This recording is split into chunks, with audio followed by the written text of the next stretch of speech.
Yes guys, thanks for joining me. Today we're going to recap Hyrox London. Was it what you were expecting? How did it go? How can I improve? How can you improve? And what's next? Let's get into it.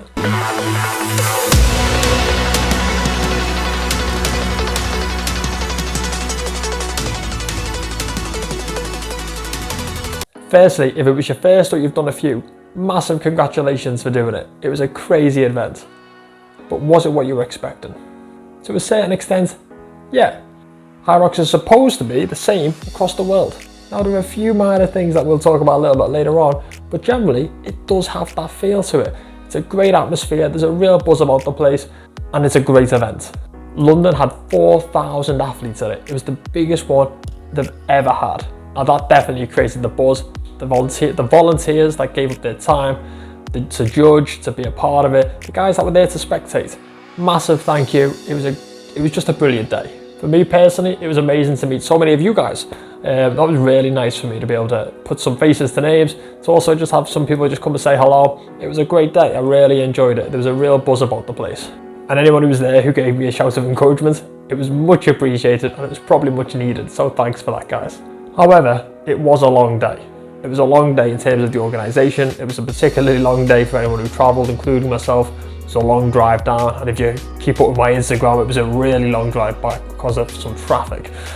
So the overall event, I loved it, but it was a long day. I think that's something that Hyrox UK, in terms of, you know, starting at 8 o'clock and finishing at 9, 10 o'clock, whatever the last wave was, by the time it all finished, award ceremonies, things like that, it was draining, and I'm sure it was really draining for the staff too. So big thanks to them for putting it all on and putting it together. But you know, maybe that's something that hopefully can be looked at for future events. Maybe 2 days, or maybe just shortening the amount of people that get in there, because it was difficult for anyone who wanted to cheer on other teammates who may be in different categories, anyone who wanted to just stick around and watch and support other people. It made it a super long experience, but overall, absolutely loved the event. How did it go? I'll be honest, not great for me. It was a tough day. Now the best thing I can do here is look at the data. There's actually a page on Instagram called Rox Life, L-Y-F-E, and they've done some fantastic research, some great data analysis, and pulled out some information that really indicates and, you know, shows that there was a few things here that made it extra difficult. So the sled push I found particularly hard, and that data backs it up. They took the 3 events in the UK and took the average time of the top 10 and showed the difference in the events. Now, Hyrox London was particularly slow. However, it happens. These are the days, these are the things we're there for, and it's a competition at the end of the day, sport, things happen. So, not ideal. It did add a bit of time onto my overall time, and I'm sure it did for a lot of you guys too. I also seemed to struggle a lot on the sled pull this day. Once again, similar kind of reason. If I look back at my own data, there were some significant changes there where, you know, courses have been done a hell of a lot quicker by myself, and this one was a little bit slower, which not only is it mentally upsetting at the time, but it's difficult. It takes a lot out of you to be able to, you know, pull and push, and it drains the body. So that made it tough. I really enjoyed the run, the first couple of runs in the ski, so I felt good going in. I was holding the kind of time I expected to hold and wanted to hold, so the form wasn't bad, but unfortunately it didn't come together on the day. That's racing.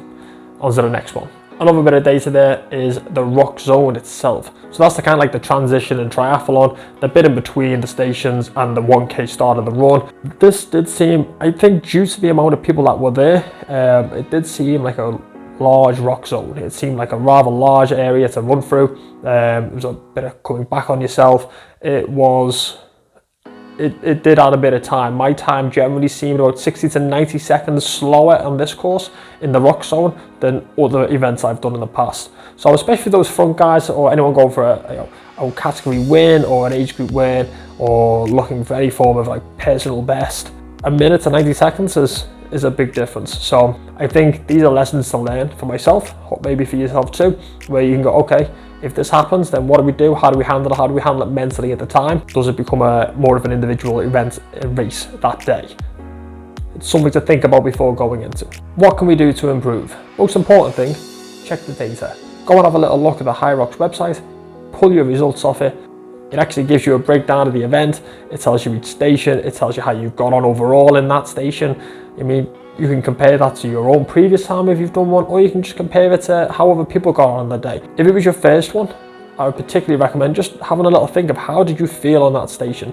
Was that a particularly tough station? Did you see loads of people leave before you? How did each one make you feel? How did it affect you going on to the next run? Maybe write it down, take some notes and think about, okay, where do I need to improve?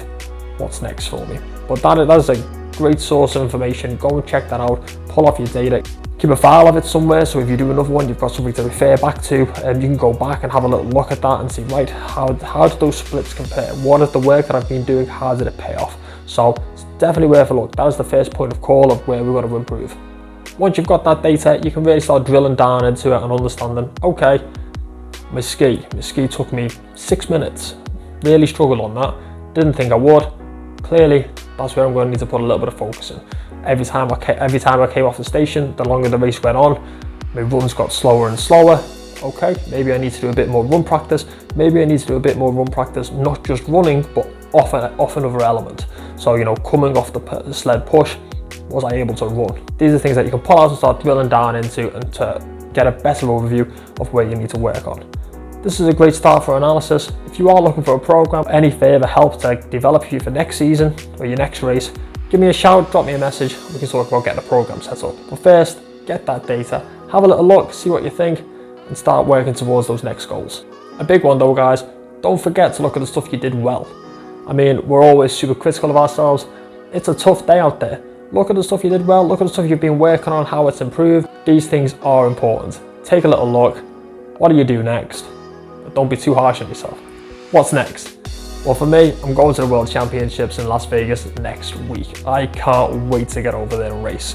Can't wait to get over there and see that American spirit and get involved in it and just see how it all goes down. It's going to be an incredible spectacle, so I can't wait to be involved. If you're competing yourself, congratulations for getting your spot. If you're not coming over, then hopefully it'll be live on YouTube somewhere. If not, keep up with the results. There's nothing going to be more motivational for next season than having a little eye on this one. It's going to be a great race. There's some really big contenders in this one, so it's going to be exciting. It's the best of the world. However, the plus point is, if you're not coming over, it's your off season. So it's really time to take some much needed recovery.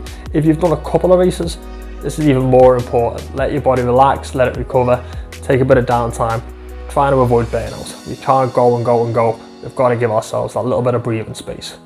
But once we're feeling better, once we're feeling recovered, and once we're feeling mentally up for it again, and like looking forward to our training sessions instead of dragging ourselves there, time to put that plan in place.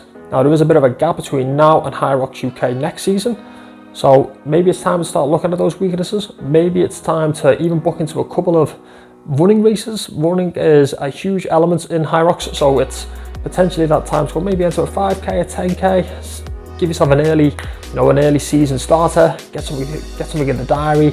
It'd be a great way to get those legs firing and keep yourself moving forward. But most importantly, get entered into the next season. If you are looking for some discount, you can use the code JFIT10, get yourself 10% off, get yourself ready, get yourself signed up, give yourself something to aim for. If you've never done one, it's a target. If you're one or a couple, it's the opportunity to get ready to beat those times. Guys, thanks for joining me. I really appreciate it. Like, subscribe.